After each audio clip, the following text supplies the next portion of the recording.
ഇന്നത്തെ യാത്രയിൽ നമ്മൾ എത്തിയത് തായ്ലൻഡിലെ പട്ടായയിലെ ഏറ്റവും പ്രശസ്തമായ ആത്മീയ കേന്ദ്രമായ ബിഗ് ബുദ്ധ ടെമ്പിളിലാണ്. 18 മീറ്റർ ഉയരത്തിലുള്ള ഈ ഗോൾഡൻ ബുദ്ധപ്രതിമ വെറുതെ നോക്കിയിരുന്നാൽ പോലും മനസ്സ് ശാന്തമാകും. ചുറ്റുപാടുകൾ മനോഹരമെന്നല്ല, അതിമനോഹരം. പക്ഷെ ഒരു കുടയും ഒരു കുപ്പി വെള്ളവും കയ്യിൽ കരുതിയേ പറ്റൂ. പ്രതിമയുടെ ചുറ്റും കൂറ്റൻ സിംഹങ്ങളും ബുദ്ധമൂർത്തികളും ഒക്കെ ഉണ്ടായിരുന്നു. ഇരുന്നും കിടന്നും അങ്ങനെ പലതരത്തിലുള്ള ബുദ്ധപ്രതിമകൾ. മൺഡേ, ട്യൂസ്ഡേ, വെനസ്ഡേ എന്നിങ്ങനെ ആഴ്ചകളുടെ പേരുകൾ എഴുതി വെച്ചിരിക്കും. ധ്യാനം, നിർവ്വാണം, സംരക്ഷണം, ഭിക്ഷാടനം എന്നിങ്ങനെ ഓരോ ദിവസവും ഓരോ തരത്തിൽ. ഇവിടെയുള്ള ഏറ്റവും മനോഹരമായ ആചാരമാണ് സിൽവർ ഇലകളിലും സ്വർണ്ണ ഇലകളിലും നമ്മുടെ ആഗ്രഹങ്ങൾ എഴുതിയിടുക എന്നത്. തന്റെ പേരും പ്രാർത്ഥനയും ഒക്കെ ഈ ഇലകളിൽ എഴുതി വിഷിംഗ് ട്രീയിൽ തൂക്കിയിടും.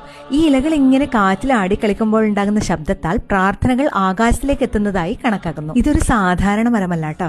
എല്ലാ ഇലകളും സ്വർണ്ണത്താലും വെള്ളി കൊണ്ടും നിർമ്മിച്ചതാണ്. ഇതിലെഴുതിയിരിക്കുന്ന ഒക്കെ ഓരോ മനസ്സിന്റെയും പ്രാർത്ഥനകളാണ്. ഇത് കണ്ടോ, ക്ഷേത്രവാതിലിന് മുന്നിൽ നിൽക്കുന്ന സിംഹത്തിന്റെ വായിൽ കല്ലുകൊണ്ടൊരു ബോള്.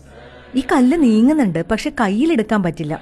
സിംഹത്തിന്റെ വായിൽ സത്യം ഉറച്ചു നിൽക്കുന്നതാണ് വിശ്വാസം. തായ്ലൻഡിനോട് വിട പറയാൻ നേരം മനസ്സിനെ സ്പർശിച്ച ഒരു ആത്മീയ യാത്രയായിരുന്നു ശരിക്കും ഈ ബിഗ് ബുദ്ധ ടെമ്പിൾ. ബുദ്ധന്റെ ഭാവവും ശാന്തമായ പരിതസ്ഥിതിയും ഒക്കെ മനസ്സിൽ ഒരുപാട് ഓർമ്മകളായി തങ്ങി നിൽക്കുന്നു. അപ്പൊ വീണ്ടും കാണാം മറ്റൊരു മനോഹരമായ സ്ഥലവുമായി.